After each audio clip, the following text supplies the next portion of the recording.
All right, live. Welcome to this episode of George Doesn't Trusty Angela's Brother, your only podcast for detailed breakdowns of the George Lopez Show, episode by episode. I'm one of your hosts, Kyle, one of the Lopez Loco lovers. Normally joined by my co-host, Tim, when we break down episodes. And usually we don't have time because we schedule an interview and it doesn't work out. But I actually cleared time for him this time to do it, and he wasn't able to do it, unfortunately. It's one of the only times I've been able to actually schedule a time.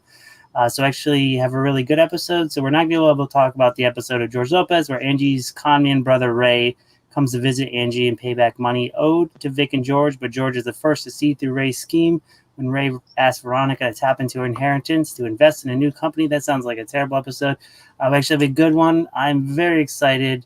I'm joined by the creators of the Downriver people. Talked to you before, Matthew Fox, Adam Smith, formerly, I don't even know, because this is like quote-unquote volume 2, but a while ago, Long Walk to Valhalla creators. But thanks for coming back on the show, guys.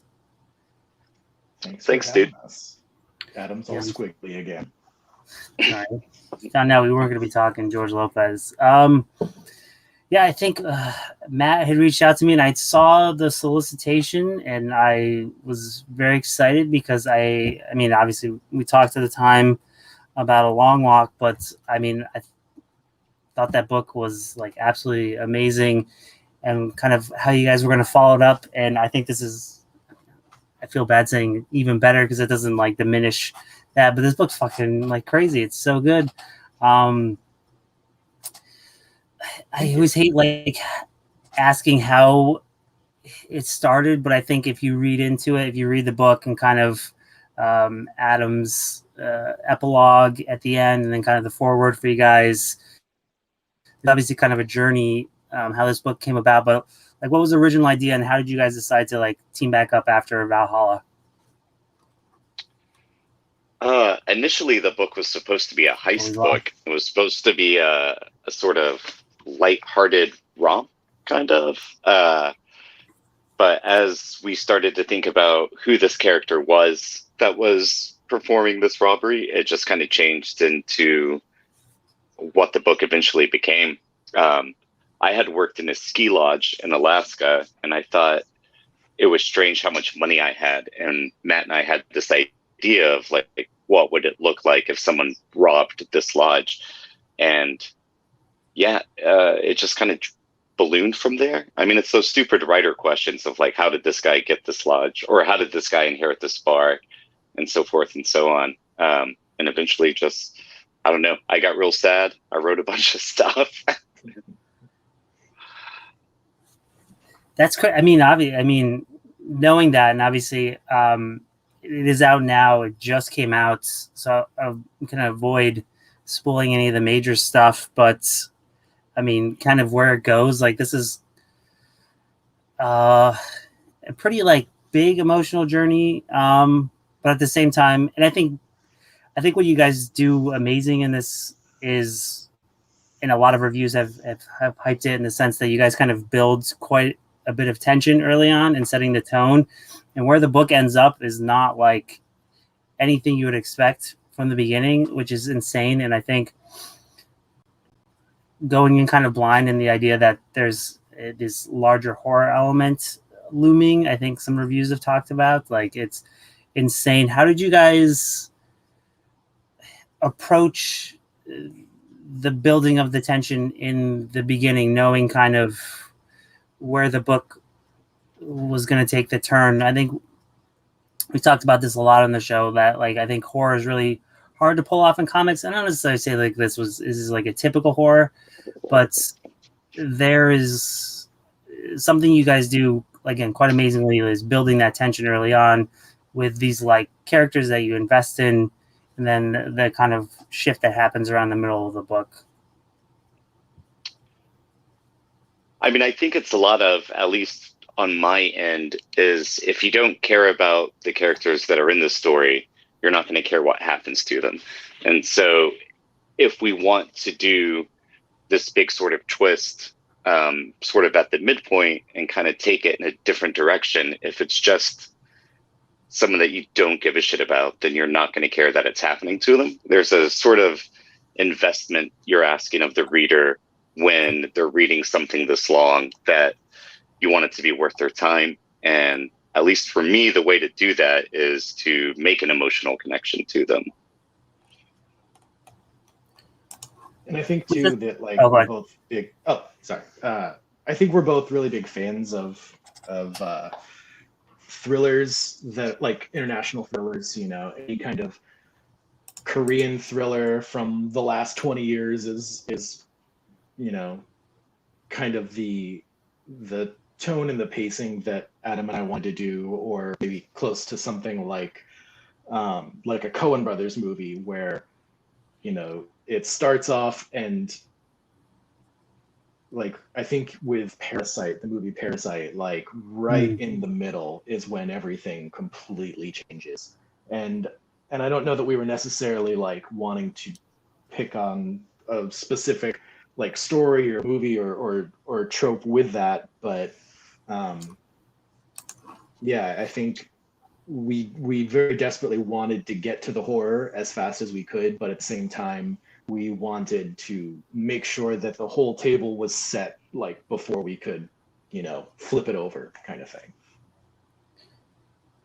Yeah, and I think the idea even that it was like kind of a heist type thing originally, like that is even a genre very much with like Coen's. It's all about like the characters and getting that to work. So you think of something like Ocean's 11, like your investment is in these quirky people and getting it to work out. I mean, the heist is almost secondary in that.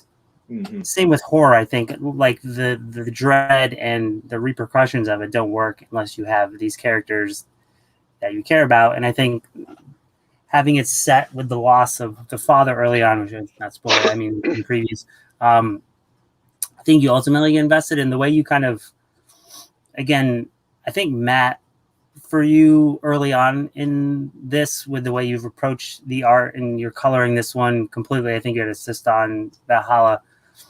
Was that something as well? I think there's the moment with the police early on. It's really kind of the only bright scene in it. And that's like right around where things, again, start to like, shortly after that is when things get more depressing. He loses the liquor, and kind of that is the like driving element to, you know, where he ends up. I mean, was there something early on setting the tone with kind of the art, especially how you colored this book? A lot of it is like I don't know how you do it, like a dusty blue. I don't know if that makes sense.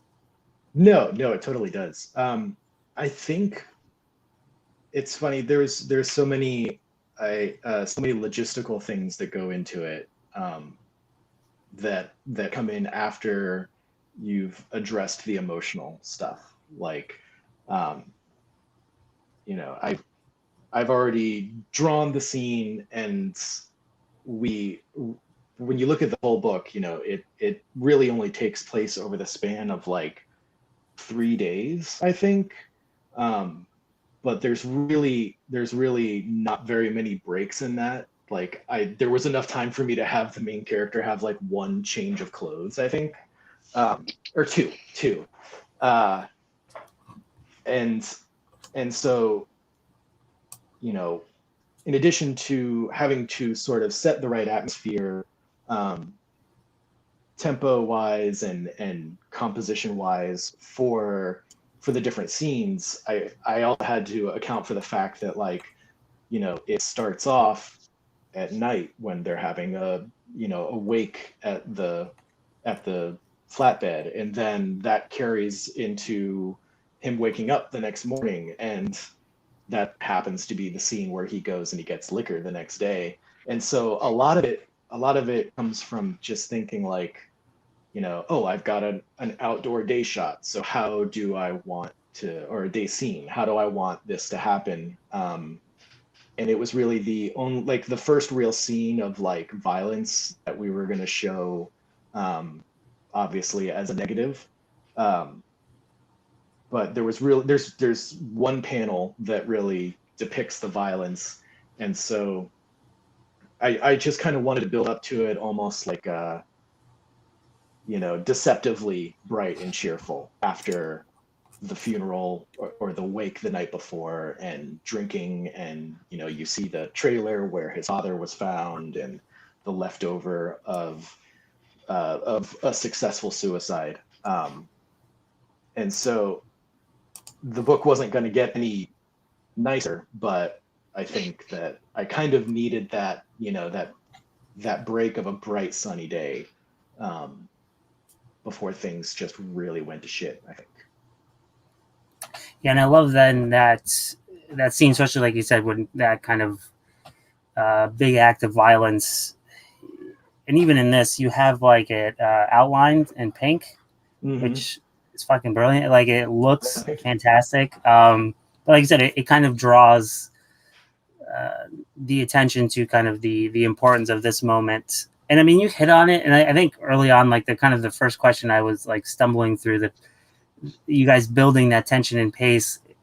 What makes this so great is, like you said, you guys are doing this all over the course of like the 3 days, and there's literally so much like character building, but also kind of again tension and plot. You guys are doing this.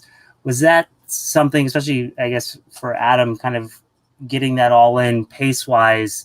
Like the amount of character building you have to do, like with Myers, to really invest in him, but not only that, when you do meet, I don't know if this was the mom, and everyone else, that is like, it's crazy. I went back on the rereads of this, and like I was like, oh shit, yeah, that happened in the beginning. Like there's so much you guys do. Was it really difficult, especially with the page count you guys were at, to get the pace down or know what you really wanted to get the effectiveness of kind of that third arc?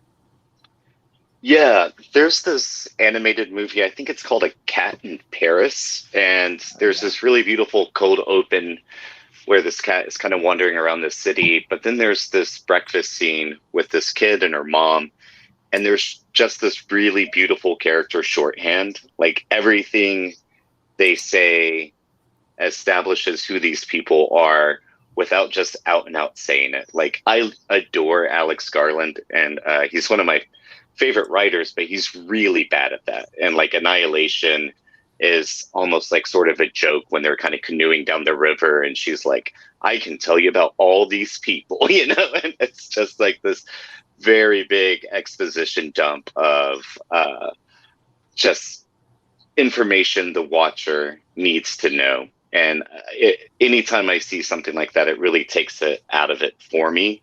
And so, I mean, I think I rewrote that opening scene with the three dudes talking about the flatbed over and over and over again, trying to get all the information there.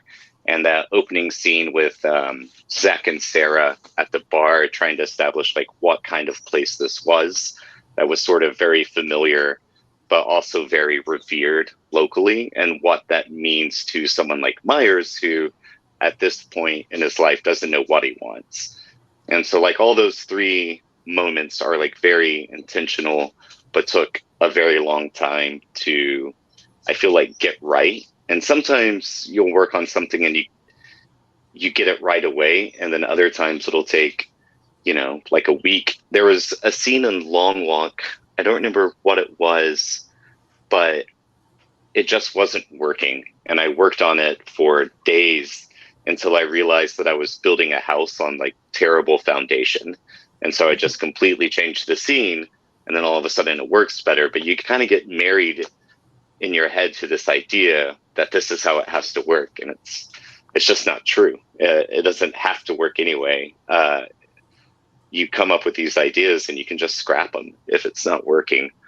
So yeah, the character shorthand stuff is something that it takes a lot of time, but I feel like it's worth it, especially when you're trying to do a character study like this. And I think it's worth noting too that like when you see the finished product, like this book has a lot of like quiet scenes and stuff that's, it's told visually through a lot of very carefully picked up panels. But like all of that is in his script. and it's not specifically how I break it down, but all of the emotional beats are there. He just gives me free reign to squash and stretch that. Free reign. We allow me a certain number of extra pages. And this one, we said I could have 20 extra pages for the whole book. And he was going to write something between 160 and 180 pages. And then it ended up being about 180. Yeah, I think it's 184. And then Matt started drawing it. And, we had this like, all right, it's going to be around about 200 pages. And so Matt was doing it, and he was doing this beautiful job. And he was like, I think I still have a lot of pages. And I was like, oh no, dude, you've got like 10 now. you've already burned through a few of them, man. He's like, no, I haven't. And we went back and looked through, and it's like, oh shit, we should have. Yeah. I was liberal at first, but like I was also saving pages as well for the end, because I was essentially thinking I'm gonna want the last, big scene at the end of the book. I'm probably gonna add about 10 pages in there somehow. So I let myself have 10 pages for the rest of it. But other than that, like, that's something I just think is really unique in comics for a writer to, one, trust me that much, which, is something that he doesn't do with the other artists that he writes for necessarily, give them as much freedom as he gives me. But just like, someone who writes a story so visually, and at the same time is willing to not show it in the dialogue the way a lot of other writers do. I just thought I would toot his horn for him there a little bit. Well, I appreciate it, dude. I was talking to someone this week about writing comics, and I was saying that when I'm writing the script, I'm writing it like especially in the case of Downriver People, I'm writing it to get Matt excited to draw it. It's like, if in the panel descriptions I can write a thing that I know he's going to love to draw, then it's just going to be better than however I wrote it. It's not so much what the panels are, but it's like, is it making Matt stoked to draw it? And the only thing I ask in every book we do is that he draw one sequence where someone does something with their hands, because that's always the best. Yeah, he likes me doing those little, like, because I think when we first met, I was super into... And hands are so easy to draw too, right? Right? Yeah. My way into like Western comics again, because when I was a teenager, I would occasionally buy a comic book that I saw at a store, but I wasn't regularly keeping up with anything. But like, I got super into anime and manga in my teens. And then when I decided that I didn't want to go to school for animation and be an animator, I was like, oh, I'm going to make comics. That'll be cheaper and easier, and I get to do everything. I think I totally lost track of my thought. What was I saying just then? When I met you, you had drawn hands for like 3 months, and you had a stack. So I was into anime and manga, and kind of like my way back into American comics was finding, Paul Pope and like Brandon Graham's King City, and like everything by Becky Cloonan, the Moon and Ba brothers. So like I kind of came back internationally first. So I was super into, the Paul Pope way of like the sensual drawings of hands and all that kind of stuff. And so I think I forever got Adam hooked on that, just from that early time when we started hanging out, I think. Well, I think to build, like Adam talking early on, kind of the character work you do in those first couple scenes. And I think what's brilliant about that is it's character work and it's story building, almost in a way you're tricking, again, like the way this story starts out, it feels like it's going one way and then it goes a completely different way. But all the work you've put in early on, like you still get all the stuff from Myers, but it was like working different, and then it carries over into that. And I think very much kind of the same with around that point in the story.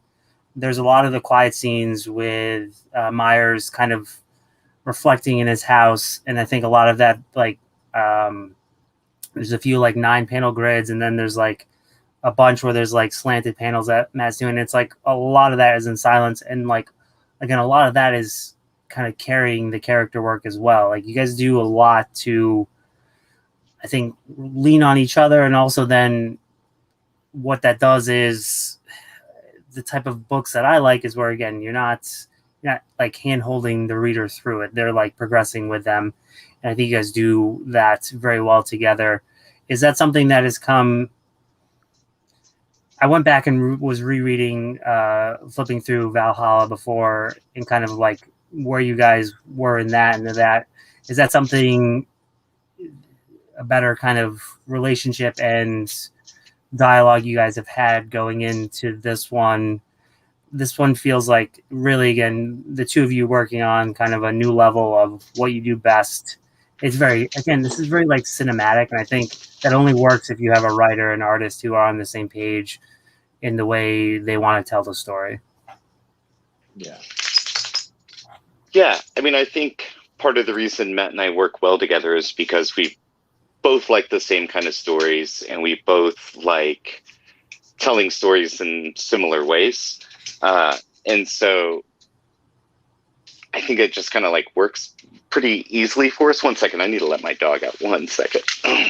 You need to go outside? Come on. He says that whenever he's just taking off his shoes. He doesn't have a dog. What were we talking about? The character acting. So one of my big ideas when Matt and I started working together, we did like this 8-page short story. And I thought, wouldn't it be great if we could do a comic where people didn't know it was a writer and an artist, but it kind of felt more like one person doing it.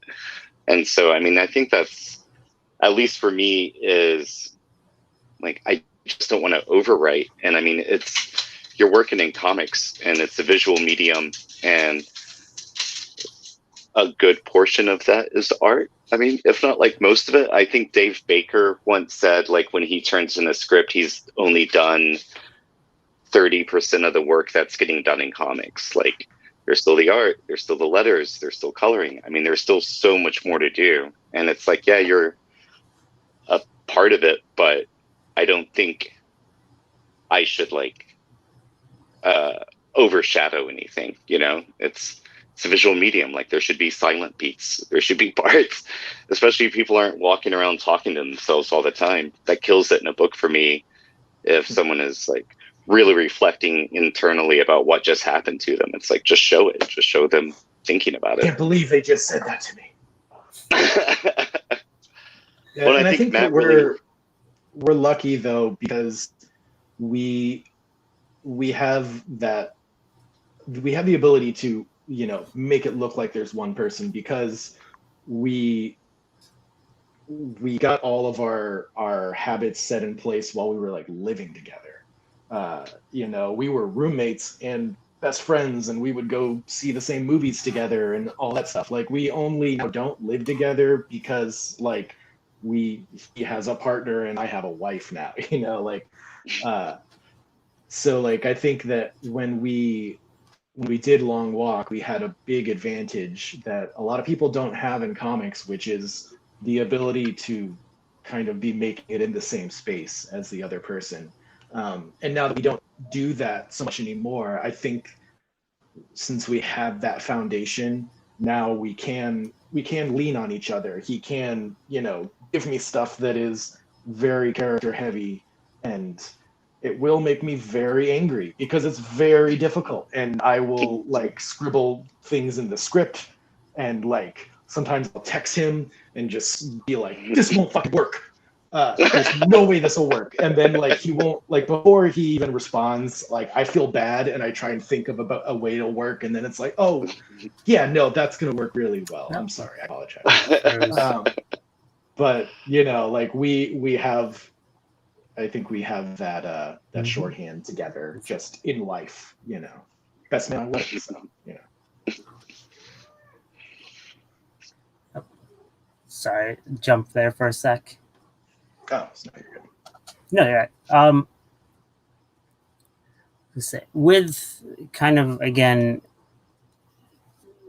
you guys going on, I know, like, Adam, I think in between you had like the storytellers, and then I'm blanking because this.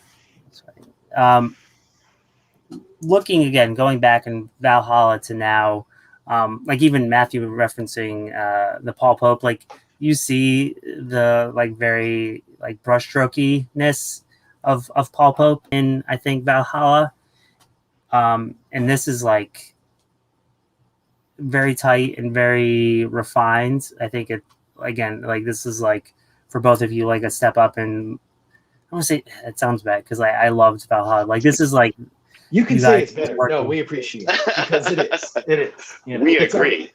It's our first book. I look at it and it's I can see how I'm objectively better at drawing now than I was on that first book. So I think it's our storytelling is better. And I think that we made this book with the intent of never flexing this cheap again. Because like it's not a sustainable size book to make and make other things. Like you were saying, Adam's done several things since Long Walk, but I've really only been doing this. Like it took me 3 years. So like, and with good reason, like, we wanted this, we were willing to let this stew for as long as it needed to, because we were going to be like, this is our big, real debut book, I feel like. So yeah, those are my thoughts on that. What do you feel like for both of you? Again, kind of, I think the more kind of experimental layouts you do, and again, I think the pacing and the character development in this with Adam. What do you guys think is like kind of your biggest growth as creators from that to this that you kind of carried over into this work? Oh man, I don't know. I think it's just an overall sense of being better. I mean, it's never good enough, right? Like I remember watching Jamie Hewlett draw these vodka bottles. I can't remember which company it was, but he did a different decade illustration for 5 or 6 different vodkas, and they were all just it's beautiful. News when Jamie Hewlett does anything, just draws on the bottle, and it's like, I remember that day. It was amazing. There was a mod one that was incredible, but I remember those too. Yeah, he talked about how. Yeah, and he talked about how he didn't like any of them, and they were all, incredible. But it's, you finish a thing and you just see all the stuff that you would like to change about it. And as much as I am a fan of never going back and fixing stuff, I feel at least you should always just try to do the next thing better.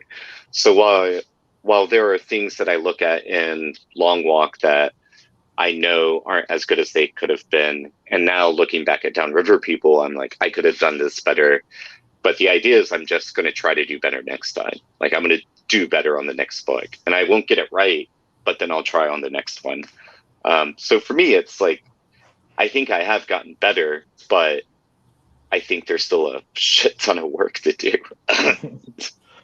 Well, that's the thing too, because it's like you want to do something different, and so inevitably it's going to be on the fringe of popularity, right? Because it's not always. Sometimes you do something different and everyone loves it and you become an amazing hit.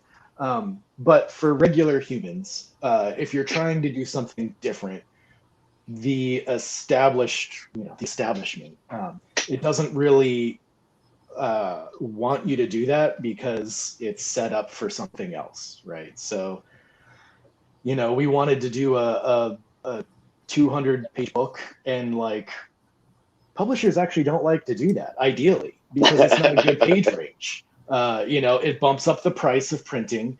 If you do, like, that's why the book is soft cover, because if it was hardcover, it'd be like a $35 book and we would never sell it. It would just be like a tome. So I don't know. I feel like, again, I lost track of where I was going with that. So. My bad.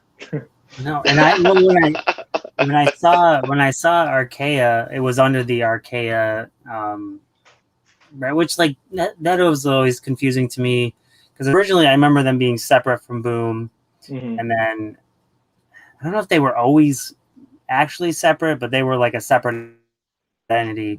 And then I think Boom bought them, and they've continued to push out. But like for me, like I like a lot of. Oh, God. Are we all freezing up? It looks like it. I don't know if you can hear me, but Kyle seems frozen. Yeah, I can hear it you again. Oh, there you go. Hello. Hello. Adam, do you have that thing, that grandpa thing where you have like 38 windows open in your browser? I'm on my phone, man. Okay. Damn, I thought I'd get you. I'm gonna get you some. You're really old man in it today. No, I'm like 2 years younger than you. All right. I'm really gonna. Yeah. So, well, that was like, so then, like, I still think of them as like the prestige, like, even now that it's Boom, like, I feel like that's the prestige, like, title for them. Like, when they put those stuff out, that's that. So they put out really nice hardcovers. I was like, they stiff them on the hardcover, but maybe it sells well. We get a like. Well, I think if we did it shorter, we would have gotten a beautiful hardcover. So it's Matt's fault why I don't have a hardcover. Yeah, it was those 20 pages, man. Really, just. Well, it was probably my fault being like, "Hey, dude, figure this out," and it's like, "Well, it's going to take 3 pages." But anyway, yeah, I vaguely remember what I was getting at, but I don't know. I think for us, this is probably like, the big single book we're gonna do for a while. I think anything else we do would probably have to be like some sort of series or just smaller in general. But I do, like, we were both really dead set on being like, we don't care how long it takes. We don't care how much, page rates we get for the book, because the more pages you do, the lower your page rate goes, just math wise. And we're like, we're going to put it out there and then we'll try and be responsible. So this is our big, like, just putting everything out there that we can, and then we'll be more grown up probably on the next thing, I think.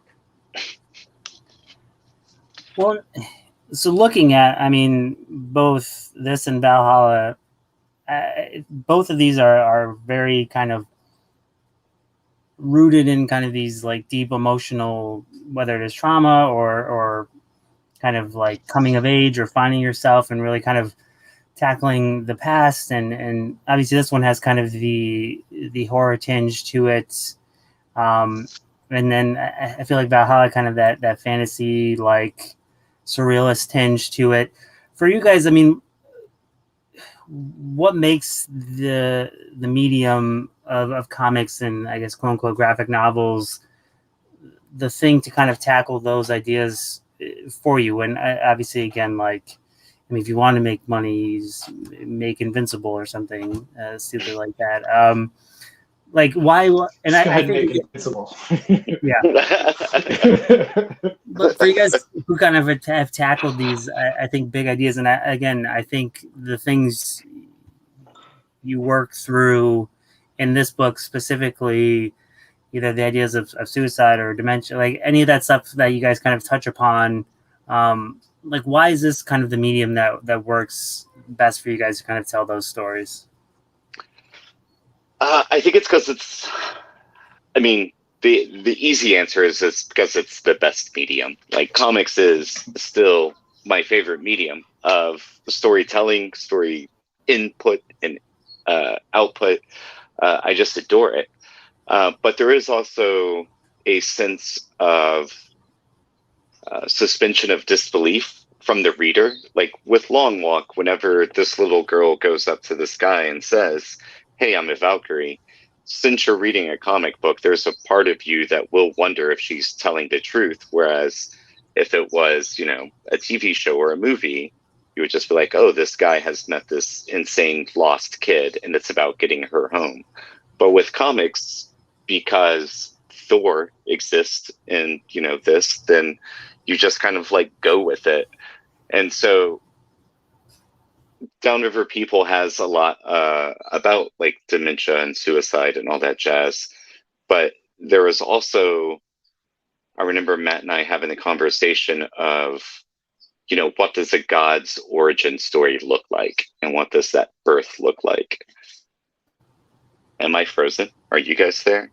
I just said some insightful shit. It was super deep. I was just trying to I'm sorry.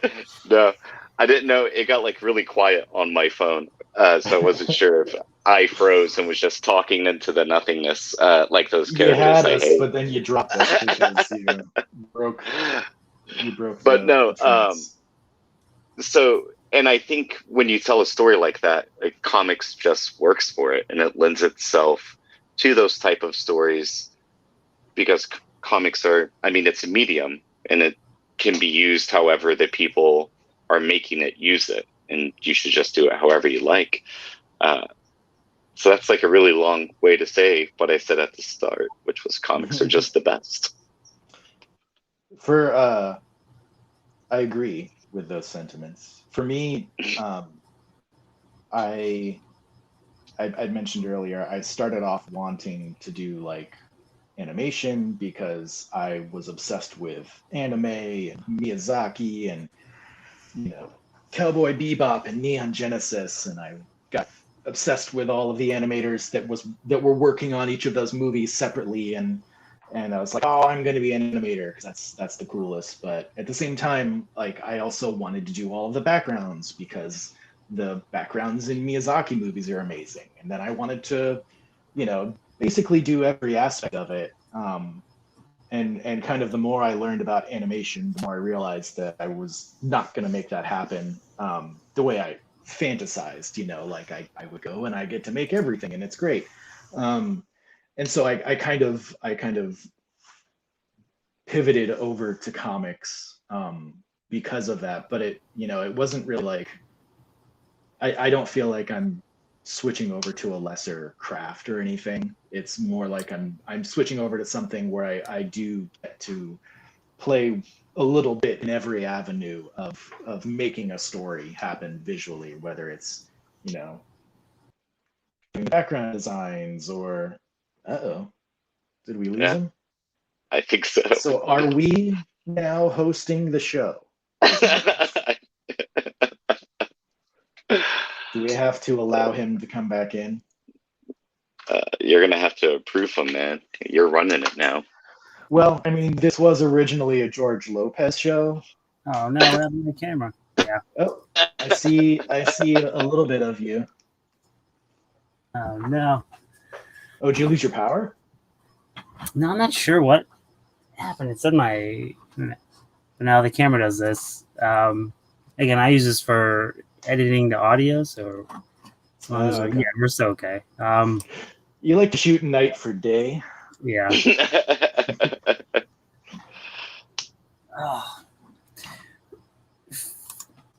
Oh man. Yeah, well, I'll fix it as you talk. Now it's completely. Anyway, yeah. You can fix that. Anyway, yeah. Comics. I switched over to that, and like right as I was getting into it is when I met Adam. So, yeah.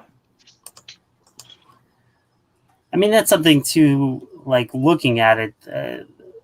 This stuff at the end, I think, would only really work in comics, or at least effectively. And I think we see this a lot in as people try to adapt things. Like, I mean, obviously there's this suspension of disbelief, but like very few mediums have that ability to work together so well. Obviously, with prose, you're kind of limited by words, but then you're limited by the people's imagination. Like if you can't imagine something, so you really like it's at the will of the reader. And then again, in film, only kind of what you present. You can't really move out of what is able to be on screen. So I think comics, and that's why I think horror is so hard to pull off in comics. But at the same time, if you can do it well, it's one of the best mediums to do it in because you have the ability to kind of play with it. I mean, obviously there's the control of the reader, how fast, and if they want to skip ahead and stuff like that. But like, I think there's something you do in this book, and again, giving Matt some extra pages to really like, there's, there's time to breathe in things, which, as a reader, you think, oh, like this is a black page. Like that is that is tension building. That is like filler for that. And like, you can only really do that in comics. Yeah. And that's something you can really only do in a graphic novel, most likely. Because I can't imagine a publisher letting us use, or even a writer letting me have two completely black pages, in the middle of it, not in the middle, but in a story, because that's precious real estate, when you're doing a series. So yeah, I think that I talked about animation, and it may sound like I'm drawing a comic as if it were animation, but it's still incredibly different the way you have to plan out the scenes and everything. I assume, I don't know. I've never been an animator, but yeah, there's definitely a lot more things you have to take into account, and things you can't take for granted, because you do have to set the pacing, and you have to set the tone, with the lighting and the color and the performance itself by the characters that you draw. Like, it's on the one hand, it is fun, you get to do every aspect, but it's a lot of work, because you are doing, a lot of different kinds of brain processes at the same time, it feels like. Looks like you're in charge again, man. Well, back to George Lopez. So do they? Is it the George Lopez like late night show that you guys do, or was there a sitcom? There was a sitcom, I think. Okay, I don't think I ever saw the sitcom. I don't know. I can kind of see you. Can you hear us?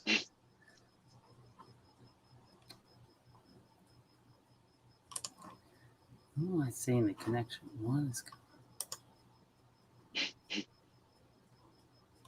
Can you hear me?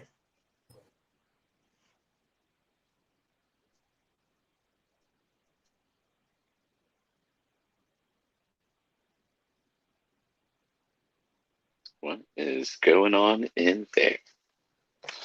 I never know, buddy. I never know. I'm going to use this opportunity to go to the restroom. So if he comes back and is surprised, just let him know. I'll be right back. Right on.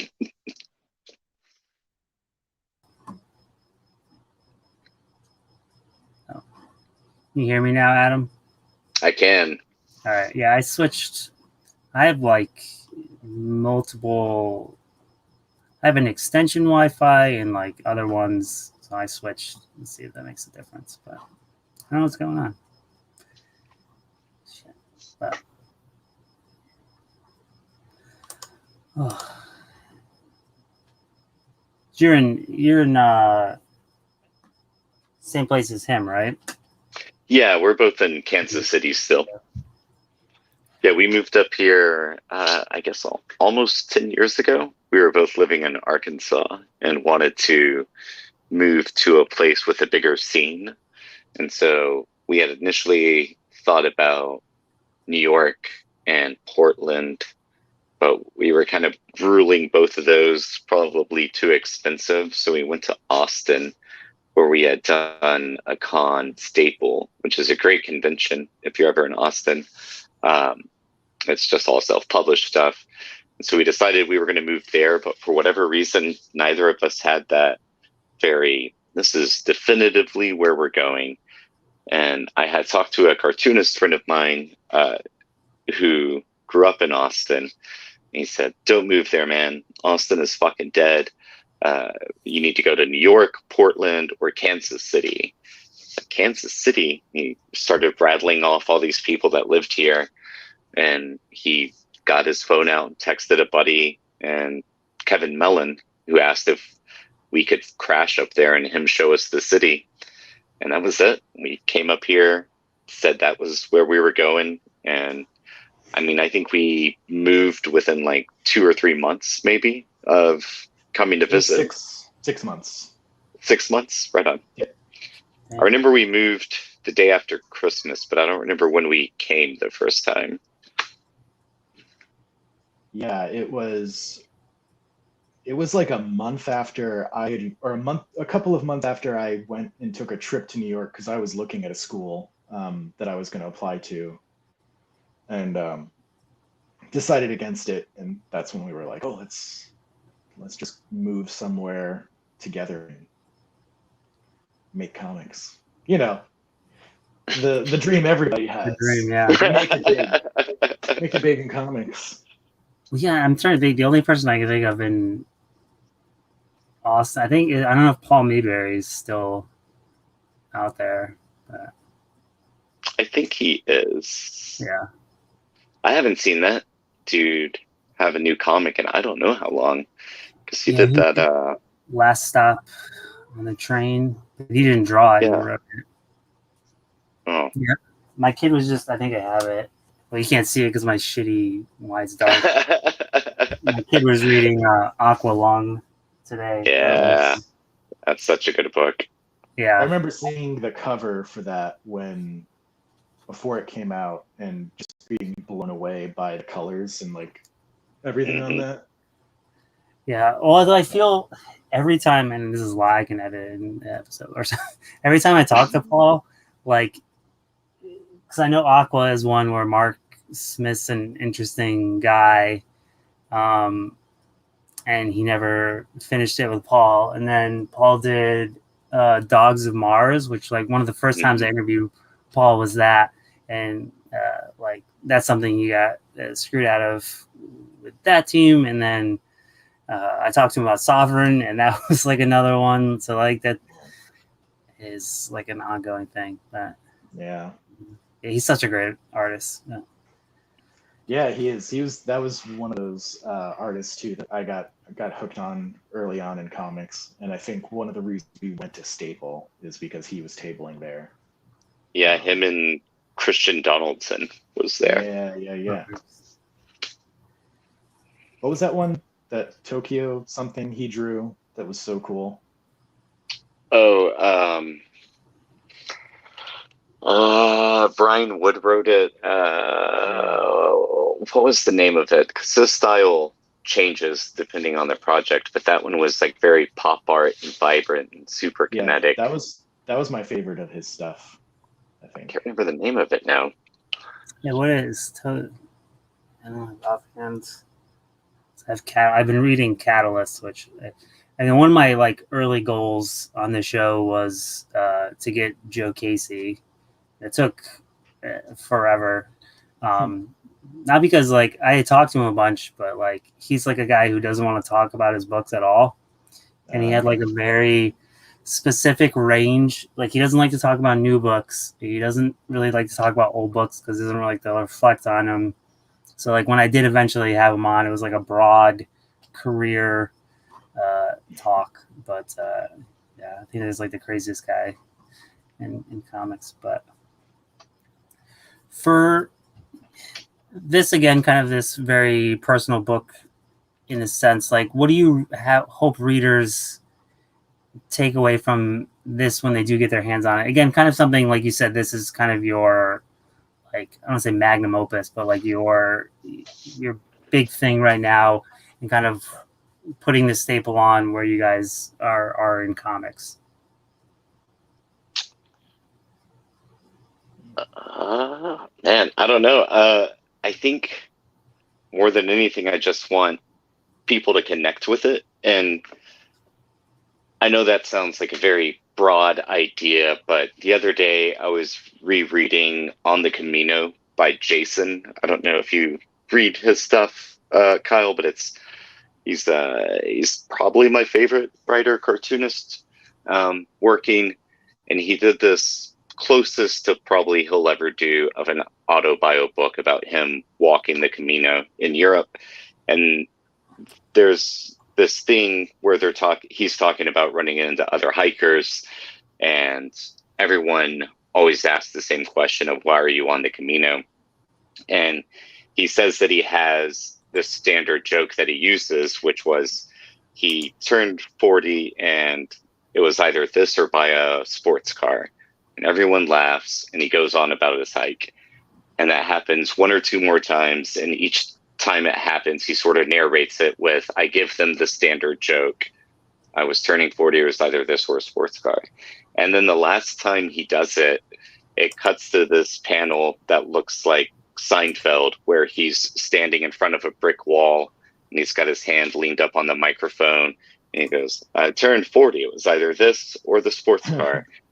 And there was something so goddamn perfect about the way it made me feel, like reading that panel, because we all have those things that we sort of just say. That's this sort of canned response that we respond, or that we tell people whenever they ask this question that we've heard over and over again. And in this like really one beautiful morning, I read it, and it just, I don't know, I felt really close to Jason. And it sounds stupid to be like, me and this guy, we're just the same.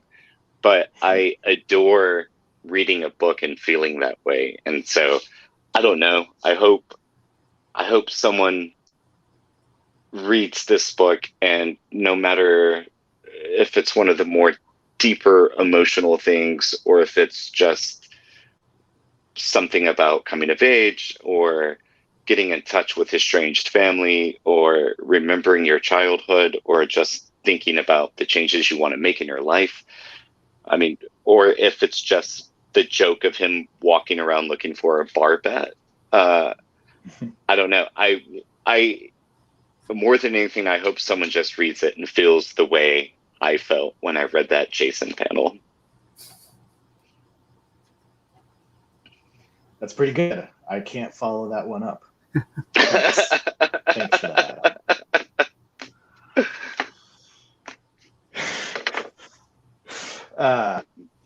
I agree. That's great. I would love for a good connection. I don't know, like for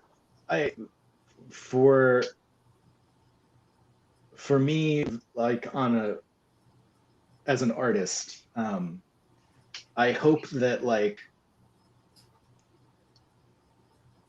I like things that I can go back and reread or review and learn something more each time. You know, I love when I get something and I get done with it and it's like an experience, and I know that I feel a certain way about it, but I don't necessarily know why, and it makes me go back and check it again and again. And when I find something that, you know, the more I go after it, the more layers I find, then that ends up being something that is really, you know, enrapturing for me. So I hope that if anybody likes to do that sort of thing, that they find new things as they reread it, because we put a lot of stuff in there to be found after you've read it once. Yeah, and I will say, again, having read it the first time, and I went in as kind of blind as I could. I mean, I read it behind the scenes the second Matt emailed me. I read it, and again, that first read is like an experience that I don't really know how to describe, because again, I feel like what you guys do to set it up and the curve that comes, and it isn't like as we're talking kind of around the twists and stuff, but like it isn't like a twist for twist's sake. Like there is like legit, like one of the, I think one of the like great experiences I've had reading this year in this book when it comes to that and where it goes. But then on the reread, kind of reading it with that experience in mind, and then kind of again taking in a lot of what you guys do visually and kind of letting the book breathe and all that stuff. Like there's so much to be had on, I think, multiple reads. And even to like Adam's point, like, I mean, I've talked about this on the show. Or what is it? I don't know. Is it July? No, it's not July yet. What is it? June. I lost my dad in January this year. And Oh, Jesus. so, and I mean, yeah, like it's, but it kind of good, and going in that book and reading it, and kind of that experience in itself was just like a nice experience reading it, kind of like Myers, looking back on with his dad, and like you said, kind of pulling things. And again, I think it's one of the great things about comics or in storytelling in general is being able to do that and then relate it to a larger story. Again, I think you guys do an amazing job with this book. Again, having read Valhalla, and as great of a book that was, this is like, again, like one of those books where I get like really annoyed that like more people, I mean, it just came out, but I'm like we all read this book, right? Like this book's fucking great. Like It's been 2 weeks. What's going on? yeah, I feel the same way. Trust me. Don't worry. you guys are killing it on reviews. At least, not that those like really matter, but because I was trying to pull up like I anytime I do interviews, I try and like read as much as I can what's out there. Like I don't want to ask the same questions or like what's been covered. And I was like reading the reviews, and I was like, oh shit, I'm gonna sound like an idiot because like there's some good reviews. There was a really great review that came out like pretty immediately. I think it's like Monkeys Fighting Robots review. That was it was one of those where it's like, ooh, this person is smarter than me, and they're writing about our thing. So that was pretty great. Yeah, that was nice. And for you guys now, is it kind of just like a cooling off and letting this one kind of simmer? Do you guys have stuff you're working on? Adam's got some things. Yeah, I don't know what you're talking about though. We're both starting things. Yeah, we're both starting things. We had been pitching some ideas to a publisher, and our point of contact left, and so we might be pitching again in August when someone is rehired and things kind of settle down. Matt and I have always talked about Long Walk and Downriver People as two parts of a trilogy that are our Southern trilogy that are these very big, emotional, sort of magical fantasy-based stories. So I know we've got one more of those, but we would also, and we were talking about this today when we had coffee, but it's like we would also like to do something kind of lighter and Something more that doesn't make people cry. More like Invincible, or no, not Like that. George Lopez. Yeah, more George Lopez. But I mean, we're both always and that's the thing with comics, is like you're always working on like 10 different things, and then sort of randomly one gets picked to be published, and you're like, oh shit, I got to work on this one mostly. So we're both working on stuff. I know Matt has some things going too. It's strange because like with a partnership like ours too, like I had pitched Matt on this idea a couple weeks ago, and I was like, I was pretty jazzed about it, and I was like, "Oh, this is going to be great." And Matt's like, "No, that's not it."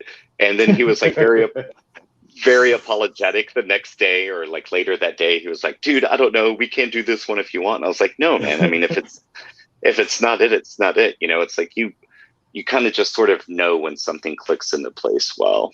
Yeah. We've been It's just been speaking such a of, long time since I'd even had to think about the possibility of another comic, and it's like, oh man, it's like, is this the next one? It's like, no, I don't think so. we'll say, so if it becomes a trilogy, I noticed reading Valhalla and then River People, because like I think those kind of take place in this kind of shortened time span. We see it's Rory, right? That's the main character. Rory and Myers, both kind of dress shirt, tie, long hair.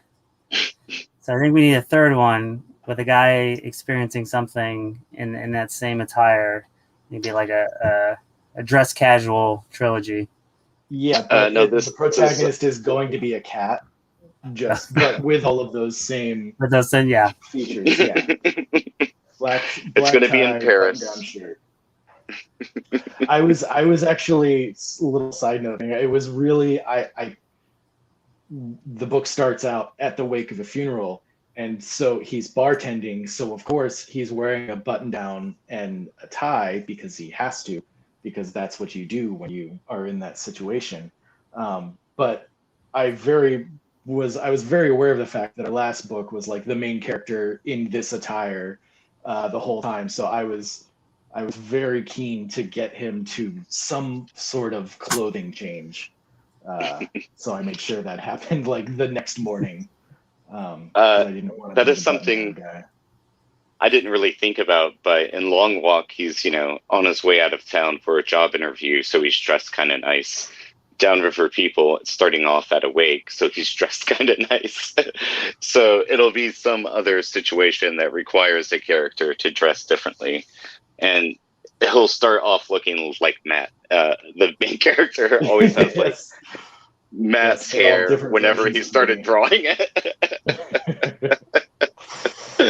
Look, I don't want to not take advantage of whatever reference I have growing on my body at any given time. So they get whatever hairstyle I currently have. you put good use to it. There's a scene in this one where he's in the back of a flatbed. Mm-hmm. That hair's going. It looks nice. I mean, And again, there's so many of those little things, like just like kind of logistical things of like, how do I give this character a good silhouette, and how do I make them different from the character in our last, the last thing. And that may not be as big a deal as my catalog of stuff grows, but yeah, when you do an OGN and you have 2 books over the course of a decade, the similarities they stand out pretty well. So I guess that's just my style. like I said, I think another thing that stands out is the quality. I think both of them are amazing. This again is I was blown away. So you guys were on way back when I think I was asking about Ghostbusters. When I brought Tim in, he had his own last question. As we moved into the new year, he's done his second one. Obviously, he's not here to do it, which is good because I'd embarrass him with the quality of my internet dropping out. So I'll ask his retired one. So I guess, gun to your head, if you guys had to write one episode of The Big Bang Theory, what would happen? I've never seen the show. We've only seen like 2 episodes, and we were asking for a year about.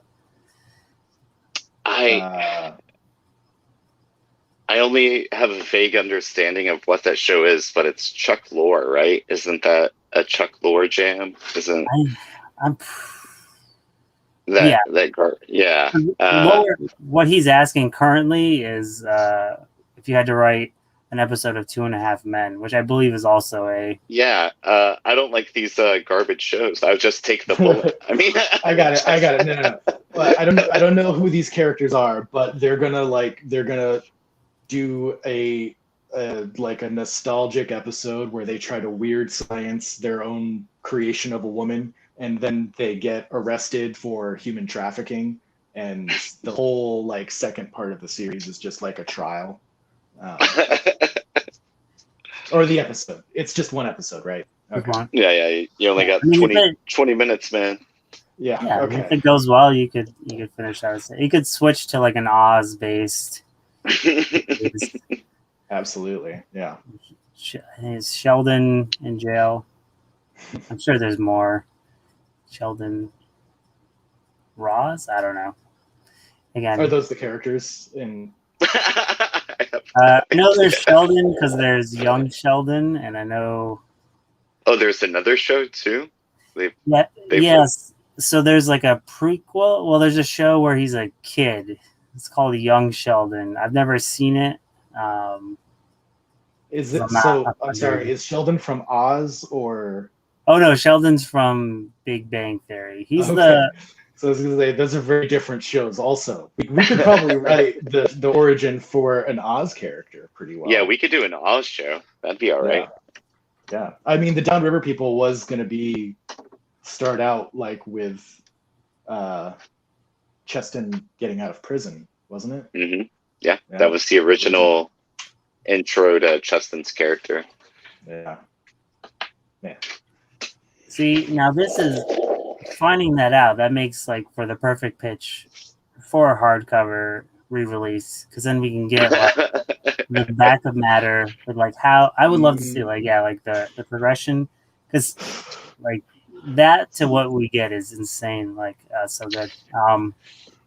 And so here's how I'm going to pitch it to Boom. We're going to add more pages, and then you're going to put a hardcover on top of it. And a hardcover, yes. And we're going to charge it 75 diamonds a piece. Yeah, that is funny because I was really proud. There is like a really big Cheston power thing that happened in that scene that I think is really, really good. But I remember that, it just didn't work for introing that character. It didn't work for the rhythm of the story. And then I kept thinking about like, okay, but I really like this beat. I want to have it in here somewhere. But then as Cheston, like as I rewrote Cheston's intro with this sermon, I was like, well, this is a different character now. Like it can't have that same aspect that deleted scene or that scrapped scene had. So yeah, but that I can promise you that scene will appear in another book with Heston, maybe. Well, I made sure to put there is a recliner chair that appears towards the end of the book that has some very specific distinguishing characteristics that I have taken as basically pulled from our third book, whatever that's going to be. I have something for that chair. I got something. I'll tell you later, Adam. I mean, if Boom listens, I've explained to my wife why I needed the single copies of Cowboy Ninja Viking, the 2 trade paperbacks, and then the hardcover. I mean, that's always like I don't understand with comic book companies. You're selling to a market of addicts, of people who will buy multiple things. Just give the people what they want. Yeah. Just some of those sweet extras. Yeah. So if people want to know more about you and you guys, where they can find your work and everything like that, how can they best do that? I'm on Twitter, but I never used it. But I should probably say I will. But it's at @ASmithWrites. And I'm on Instagram, and I do use it fairly regularly at Matthew Fox Comics. And I won't do art because we have a Twitter. I don't think I've ever used it. I I'm bad at the promoting the show. At Kyle Overkill on Twitter. That's usually I should just merge it into one. But the most important thing is to go pick this up. Like I said, I can't. I mean, most of the episodes of the show are just me using an avenue to talk to people about books I love. Again, I can't express like how much I absolutely adored this book. Again, I've read it at least 3 to 4 times through. It's fantastic. And it's like, again, like I said, I'm repeating myself, but like, it's one where like, I'm reading it and I'm like, this should be like the book people are talking about this year. And again, you guys were, cause for Valhalla, it was Eisner. You guys had Eisner nomination, right? We did. Yeah. Actually, that was surprising. Came out of nowhere. So yeah, Nowhere. I think it's a little like with everything, life starting back up kind of this year. It's usually when a book comes out by this point, we've got the rest of the year planned as far as all shows we're going to go to. But, I feel like it's kind of going to be a slow start. But, that's the good thing about it, being a big, OGN is that it's out there. People will be able to find it now. So hopefully it gets some legs. I think there might be another Eisner nom in this one, or a win. I think. Well, yeah, I should say a nomination. A win would be probably better. I would actually like to get a win without being nominated somehow. So just be like, inexplicably, the Downriver people. Yeah, what is it? The La La Land moment. Yeah. Where everyone's completely surprised. But yes, again, it's out now. Go pick it up. You can pick it up at stores, online, anything like that. But again, I appreciate both Matt and Adam taking the time, especially as I messed up. If you're watching the video version on YouTube, you'll see the audio one. You'll have no idea. I love editing it all, but I appreciate it so much for taking the time. Thanks so much, dude. This was a lot of fun. Yeah, thank you again, Kyle. It was a blast coming back, dude. Fun. And if you tune in next time, we'll get back to Lopez talk. So I apologize to Tim. I'll end it there.